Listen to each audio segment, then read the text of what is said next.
Kimbia MIssion Academy is in a very unique position. It sits about 70 miles from New Amsterdam, which is the closest small town, about 30,000 people. And another 70 miles up the river is a community called Kakwani, which is probably about 10,000. And between those two communities, there's no secondary school. So we have the only secondary school within sort of 150 miles of river. So we are getting students from different parts of the Berbice River and different parts of the country. Right now in Kimbia, we're transitioning out of purely theoretical subjects. So we've always had a work study program, but now we're strengthening our sewing, our mechanics, our carpentry, our cooking program to make it more of a core curriculum.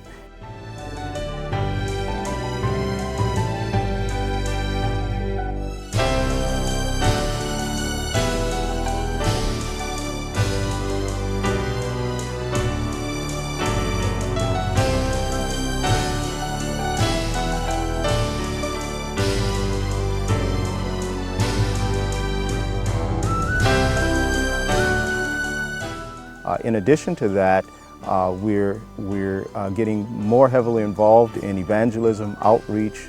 We're taking the kids to New Amsterdam, to towns on weekends to do outreach and evangelism.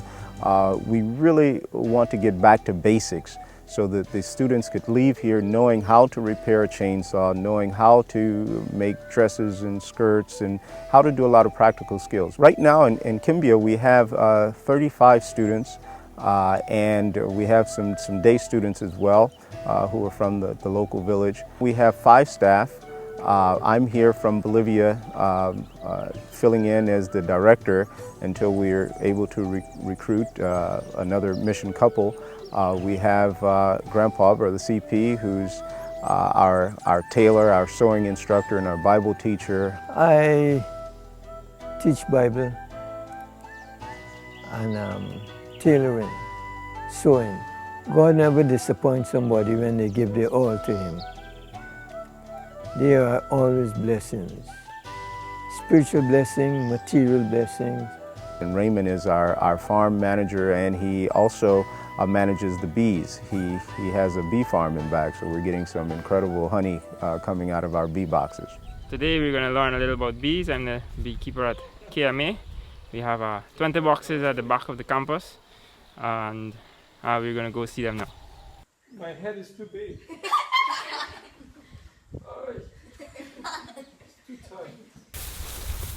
tight. Sometimes during the year I can go without a suit, without a veil, just go like that and I work them. Depends on the type of flowers that are in season.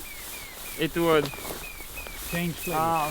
determine whether they're aggressive or whether they are nice and calm. Well, the boxes without the top boxes, those are the brood chamber, and that's where the queen bee lives, and she lays all her eggs here. About 15 days ago I split that box, and I'm trying to establish a new colony of bees here.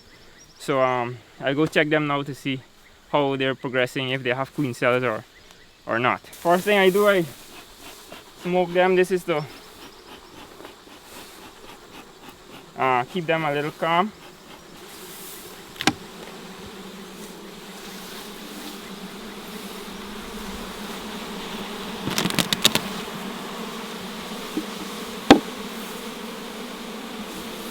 I usually put a plastic, this is not a norm, I usually put a plastic on top so I can open them easier than normal.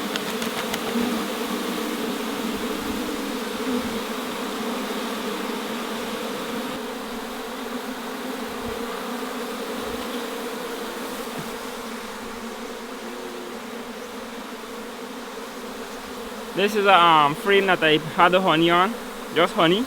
As you can see, they ate most of it out. If you look inside here, you'll see that there are pollen there, a few eggs, actually young bees that are in there, and these were queen cells. So I'm just gonna take these off. Look, this one here, this is a drone. All the others, or most of the others, are worker bees, female bees.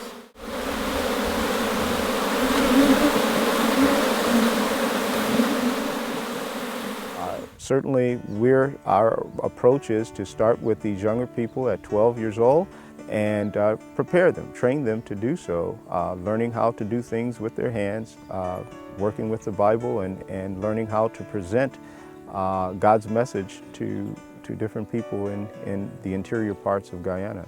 My favorite subject is mechanic, right? Mechanic. And why I like mechanic is because, you know, sometimes if you could get chainsaw or so, and you could fix it by yourself. We have sewing class, we work in the garden, we cook in the afternoon in the kitchen. I enjoy it and being here in Kimbia. My favorite subject is carpentry. Why? Because I like working with woods. It help you to learn to make all kinds of things. It's a pleasure to be here at KMA, so I can understand more about God, because when you're not like in Adventist school, it's more difficult when you're in a secondary school and not Adventist school. So it's a pleasure here to be at KMA, so I can learn more about God and draw more close to Him. The whole idea is so that they'll fall in love with Christ, that they will love His work, and then we'll have a pool of missionaries to draw from our schools. Right now it's working. In the past 10 years, we've graduated several students, and many of them have decided to be missionaries, some for shorter term, some for longer term. The greatest need in all of the mission fields and all over the world is people, of course, human resources. God has the material resources. He just can't force people to volunteer to come into the mission field. Right now we have several schools that are in desperate need of administrators, those who are willing to lead, those who are willing to take on the responsibility of running an institution. Now, for many people, the sound of that is daunting. It's a challenge, and folks say, oh, I'm not a leader, I'm not this. But I think what God is asking, are you willing to be used? To look at our shortcomings and say, well, I can't do this, I can't do that, we're limiting God. We believe, I know for sure, that God is going to finish the work. My appeal is that you become a part of God's work before it's too late.